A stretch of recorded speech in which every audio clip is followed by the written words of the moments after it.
say a special thanks to BET, my new family. I can't wait to get started over there with our new shows. Thank you so much for this.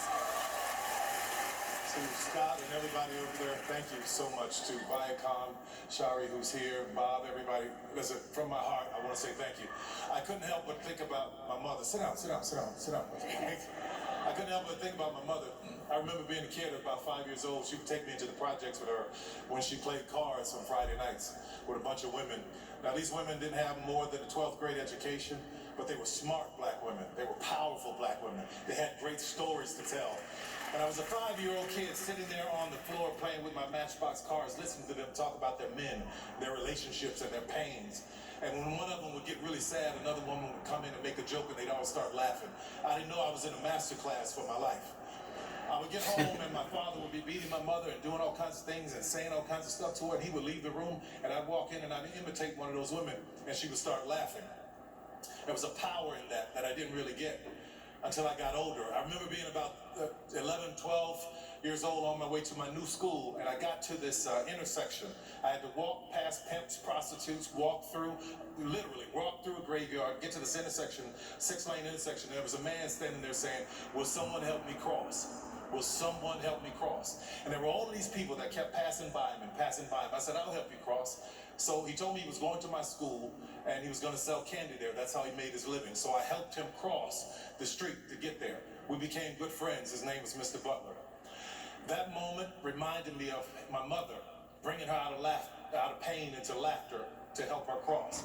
My first 10 movies were all about her subconsciously, wanting her to know that she was worthy, wanting black women to know you're worthy, you're special, you're powerful, you're amazing. All of that was about helping her cross. When I started hiring people like Taraji and Viola Davis and Idris Elba, they couldn't get jobs in this town, but God blessed me to be in a position to be able to hire them. I was trying to help somebody cross.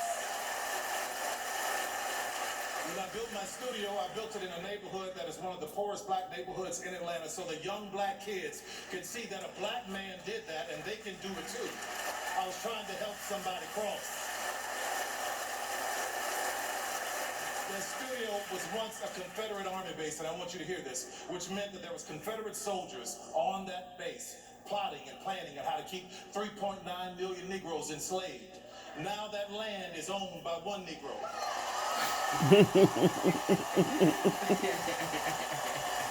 Was that Nick Cannon? I'm not sure. It's all about trying to help somebody cross.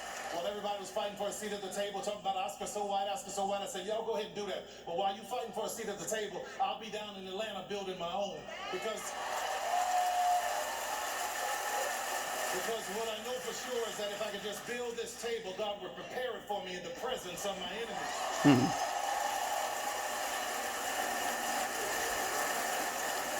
Rather than being an icon, I want to be an inspiration. So thank you, BET, my new family. Thank you, everybody. I want you to hear this. Every dreamer in this room, there are people whose lives are tied into your dream. Own your stuff. Own your business. Own your way. God bless you. Thank you, BET. Thank you, Scott. I love you guys.